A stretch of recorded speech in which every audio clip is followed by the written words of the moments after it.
తమ్ముడు ముక్తినూతలపాటి వాసు పంపించిన మెసేజ్ని వినిపిస్తున్నాను బంధుమిత్రులందరికీ నమస్కరిస్తూ. వైకుంఠ చతుర్దశి విశిష్టత. కార్తీక శుద్ధ చతుర్దశిని వైకుంఠ చతుర్దశిగా పిలుస్తుంటారు. సాక్షాత్ శ్రీ మహావిష్ణువు ఈ రోజున శివుణ్ణి పూజిస్తాడని పురాణాలు చెబుతున్నాయి. ఈ కారణంగా ఈరోజు అత్యంత విశిష్టమైనదిగా చెప్పబడుతోంది. కర్తవ్య పాలన విషయంలోనే శివకేశవులు వేరుగా కనిపిస్తూ ఉంటారు. నిజానికి వారిద్దరూ ఒకటేనని వేదకాలంలోనే చెప్పబడింది. ఈ విషయంలో ఒకానొక కాలంలో వాదోపవాదాలు జరిగినప్పటికీ ఆ తరువాత కాలంలో శివకేశవులకు భేదం లేదనే విషయాన్ని చాలామంది గ్రహించారు. ఇక కార్తీక మాసాన్ని మించిన పవిత్రమైన మాసం మరొకటి లేదని సాక్షాత్ శివకేశవులే సెలవిచ్చారు. ఈ మాసమంతా కూడా ప్రతిరోజు ఒక ప్రత్యేకతను విశిష్టతను సంతరించుకుని కనిపిస్తుంది. హరిహరులకు ఇది ఎంతో ప్రీతికరమైన మాసం కనుక ఈ సమయంలో వారి అనుగ్రహాన్ని సంపాదించటం ఎంతో తేలిక. ఈ కారణంగానే ఈ మాసంలో శ్రీ మహావిష్ణువును తులసి దళాలతోనూ శివుణ్ణి బిల్వదళాలతోనూ పూజిస్తుంటారు. ఇక లక్ష్మీపార్వతులు కూడా నోములు వ్రతాలను ఆచరించే ముత్తైదువులను అనుగ్రహిస్తూ తీరిక లేకుండా ఉంటారు. అంటే ఇటు లక్ష్మీనారాయణుల ఆశీస్సులు, అటు శివపార్వతుల అనుగ్రహాన్ని అందించే అద్వితీయమైన మాసంగా ఇది చెప్పబడుతోంది. ఈ నేపథ్యంలో భక్తుల ముందు ఒక వరంగా వచ్చే విశిష్టమైన రోజే వైకుంఠ చతుర్దశి. సమస్త మానవాళిచే పూజలు అందుకుంటూ ఉండే విష్ణుమూర్తి ఈ రోజున శివుణ్ణి పూజిస్తాడంటే ఇది ఎంతటి పవిత్రమైన రోజో అర్థం చేసుకోవచ్చు. శివపురాణంలో వైకుంఠ చతుర్దశి ఒక కథను చెప్తోంది.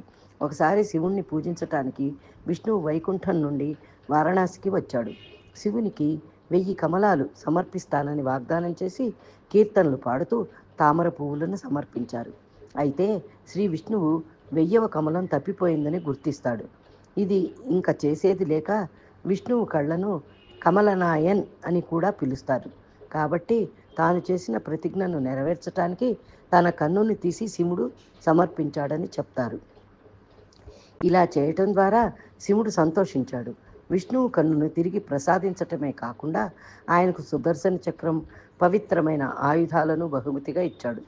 మరో పురాణం ప్రకారం ధనేశ్వర్ అనే బ్రాహ్మణుడు తన జీవితకాలంలో అనేక నేరాలు చేశాడు. వైకుంఠ చతుర్దశి రోజున పాపాలు పోగొట్టుకోవటానికి గోదావరి నదిలో స్నానమాచరించాడు. ఇది రద్దీగా ఉండే రోజు. ధనేశ్వరుడు జనంతో కలిసిపోయాడు. అయినా అతని మరణానంతరం యముడు అతనికి శిక్షను విధిస్తాడు. అయితే ధనేశ్వరుడు వైకుంఠ చతుర్దశి నాడు భక్తులచే తాకటం, వాళ్ళు శివుడు జోక్యం చేసుకుని ధనేశ్వరుడికి వైకుంఠంలో స్థానం కల్పిస్తాడు. దీంతో ఆయన పాపాలు తొలగిపోతాయి. వైకుంఠ చతుర్దశి ఆచారాలు, వేడుకలు ఈ పండగ రోజు పవిత్ర నదిలో స్నానాలు చేస్తారు. రిషికేశ్లో దీపాలు వెలిగిస్తారు. ఈ సందర్భం చాతుర్మాసం తరువాత విష్ణువును మేల్కొలుపును సూచిస్తుంది. పవిత్ర గంగానదిపై పిండి లేదా మట్టి దీపాలతో వేలాది చిన్న చిన్న దీపాలను వెలిగిస్తారు. గంగాహారతి కూడా ఇస్తారు. భక్తులు విష్ణు సహస్రనామ పారాయణం ద్వారా విష్ణువుకు 1000 కమలాలను సమర్పిస్తారు. వారణాసిలోని కాశీ విశ్వనాథ ఆలయంలో విష్ణుమూర్తికి ప్రత్యేక పూజలు చేస్తారు. విష్ణువుకు ప్రీతికరమైన తులసి ఆకులను, శివునికి ప్రీతికరమైన బిల్వ దళాలను విష్ణువుకి నైవేద్యంగా సమర్పిస్తారు. గంగాజలం, అక్షితలు, చందనం, పుష్పాలు, కర్పూరం మొదలైన వాటిని సమర్పిస్తారు.